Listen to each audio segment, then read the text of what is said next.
So when the oil is gone, what?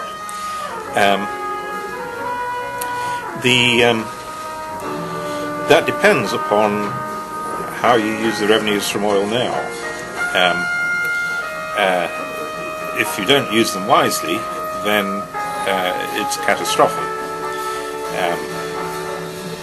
So what you have to do is, whilst you've got these oil revenues, build up other assets.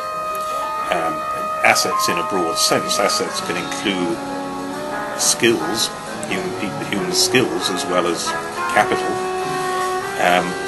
And the assets can include investment in the country and assets abroad, wherever you get the best overall return, basically. So there's a prudence for the future demands that you build those assets up, and that's often very difficult, because the political pressures at the moment are always to use oil revenues for consumption. So it's very tempting to accede to those pressures and throw a consumption party. A lot of the economies I work in have done just that. I work a lot on Nigeria, and nobody throws a better party than the Nigerians, but the younger generation is very cross that the older generation didn't do more with their oil revenues to build a future. The region contains a multitude of very different countries with very different degrees of success, and indeed with different opportunities. The Gulf states have got so much oil that their substantial strategy has been to build assets abroad.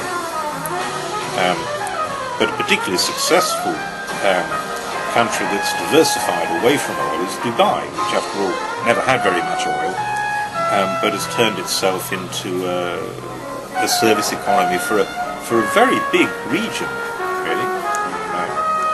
When I was last in Dubai, the normal occupancy of the hotel I stayed in was 95% Russian.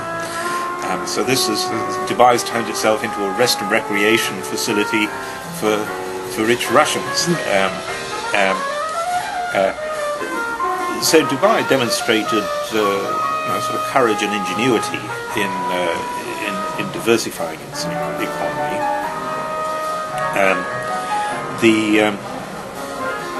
And economies such as North Africa, which generally have less oil than the Gulf states, need to follow some strategy for diversification, whether it be into manufacturers or services. North Africa is very well located for the big market of Europe, both for manufacturers and for services. So compared with most of the economies I usually work on, the Middle East is superbly located. I should say it's not just a matter of what happens when the oil runs out, because there's another possibility, which is that at some stage the oil gets less valuable. And there are two ways that could come about. One is that you get an awful lot of oil discoveries in other places, and that's now happening. North America is going to be self-sufficient in carbon energy, I think, for the next century, because the new technologies have discovered so much more oil and gas. So there's a danger of the market being so oversupplied that prices come down. There's another danger, which is that we've now discovered more oil than we can ever burn without overheating the planet, and so we won't be able to use all this oil. At some stage, the world is going to have to devise a regulatory regime which says we stop burning as much oil. And so the old idea that you just keep depleting the oil until you run out of the last barrel maybe wrong, maybe over-optimistic, as it were.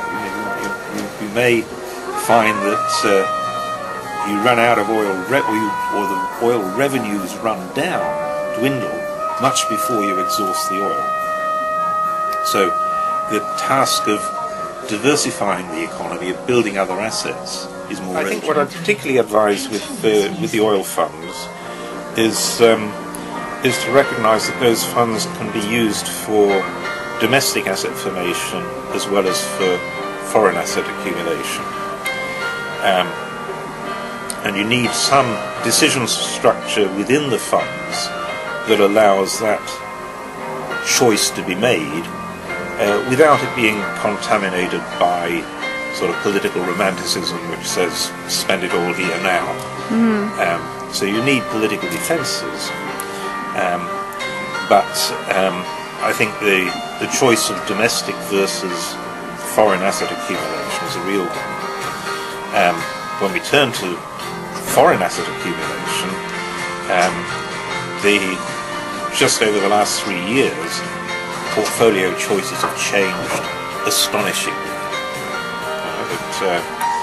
Until 3 years ago, the big area for investment was the OECD, and now all professional investors recognise that they're over-invested in the OECD. They all wish they were in the BRICS, but the trouble is, because they all wish that, it's already in the price.